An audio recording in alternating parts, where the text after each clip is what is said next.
नमस्कार, मैं online lectures पर लेक्चर नंबर 15 आज डिलीवर करने जा रहा हूं मटेरियल साइंस में। और आयरन कार्बन डायग्राम जो हम डिस्कस कर रहे हैं पिछली वीडियो से, उसका पार्ट ई, 5th पार्ट हम डिस्कस करने जा रहे हैं। यही है आयरन कार्बन डायग्राम, देखते चले आ रहे हैं हम पिछली 3-4 वीडियो से।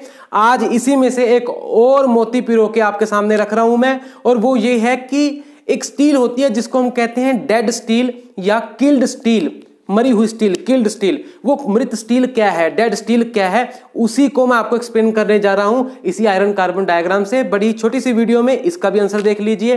देखिए स्टील क्या है आयरन कार्बन डायग्राम में, आप समझ चुके हो अब तक कि 0% कार्बन से ये जो आपके पास 2.1% कार्बन तक की रेंज है। यानी अगर आयरन में आपके पास 2.1% तक का कार्बन है, इससे ज्यादा नहीं, तो हम उस आयरन को बोलते हैं स्टील। अगर उसमें 0.8% का जो पॉइंट आपके पास नजर आ रहा है, 0.8% कार्बन, तो इसके नीचे का स्टील जो है उसको हम कहते हैं हाइपोयूटेक्टोइड स्टील, और इसके ऊपर का जो स्टील है उसको कहते हैं hyper eutectoid steel. Eutectoid word यहां पे क्यों आ रहा है? क्योंकि 0.8% की जो कंपोजिशन है वो यहां पे 725 डिग्री सेल्सियस के ऊपर एक पॉइंट दे रहा है जिसको हम यूटेक्टोइड पॉइंट बोलते हैं। Point number 2 is eutectoid point.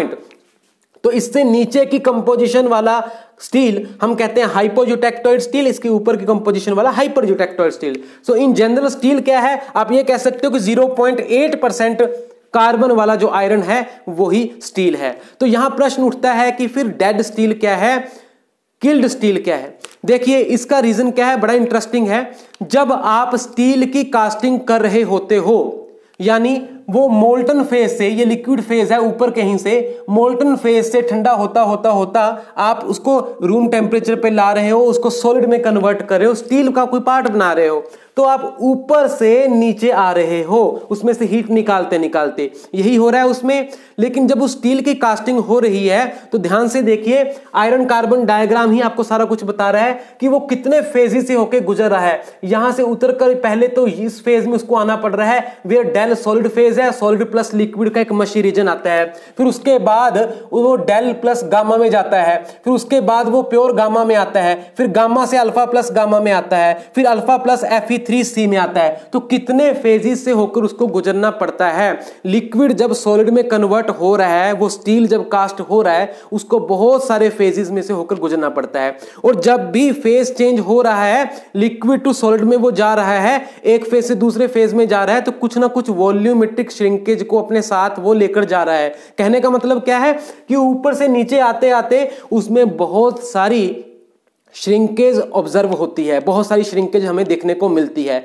और श्रिंकेज होने का मतलब क्या है कि वो सिकुड़ गया, और सिकुड़ने का मतलब क्या हो कि कुछ गैप आ गया। उस गैप में फिर क्या होता है, कास्टिंग होते होते अगर कुछ गैप क्रिएट हो गया मोल्ड में, तो उसका मतलब ये है, वो एक इशारा कर रहा है कि जो एटमॉस्फेयर की ऑक्सीजन है वो उसमें आ सकती है, उसको जगह मिल गई। तो यही होता है एग्जैक्टली, जब इतनी ज्यादा श्रिंकेज ऊपर से नीचे आते आते उसको मिल रही है तो उसमें ऑक्सीजन आने की संभावनाएं बढ़ जाती हैं। स्टील में ऑक्सीजन चली आती है जो कि सही नहीं है, तो हमें उस ऑक्सीजन को निकालना भी पड़ता है। उस ऑक्सीजन को निकालने के लिए हम क्या करते हैं, फिर स्टील में सिलिकॉन डाल देते हैं। जब उसकी कास्टिंग हो रही होती है तो मोल्टन स्टील है आपके पास मोल्टन फॉर्म में, उसमें हम थोड़ा सा सिलिकॉन डाल देते हैं, सिलिकॉन।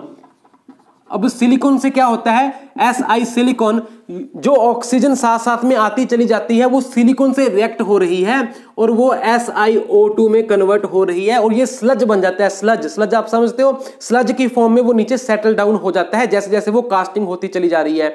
तो कहने का मतलब, श्रिंकेज की वजह से ऑक्सीजन उसमें आ रही थी, और साथ साथ में हमने उस ऑक्सीजन को बाहर निकालने का एक जरिया लगा रखा है, एक इंस्ट्रूमेंट लगा रखा है। वो इंस्ट्रूमेंट क्या है, कुछ नहीं, वो हमने सिलिकॉन ही डाल रखी है। तो वो सिलिकॉन क्या कर रही है, ऑक्सीजन के साथ रिएक्ट कर करके SiO2 बनाती चली जा रही है। जो ऑक्सीजन आ रही है वो सिलिकॉन खाता चला जा रहा है, और SiO2 स्लज की फॉर्म में नीचे सेटल डाउन होता चला जा रहा है।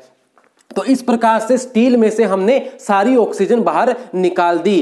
तो जो हमारे पास स्टील बन के तैयार हुई है without any oxygen, atmospheric oxygen, तो जो स्टील आपके पास, कास्टिंग स्टील आपके पास तैयार हुई है, उसी को हम बोलते हैं किल्ड स्टील, किल्ड स्टील या डेड स्टील।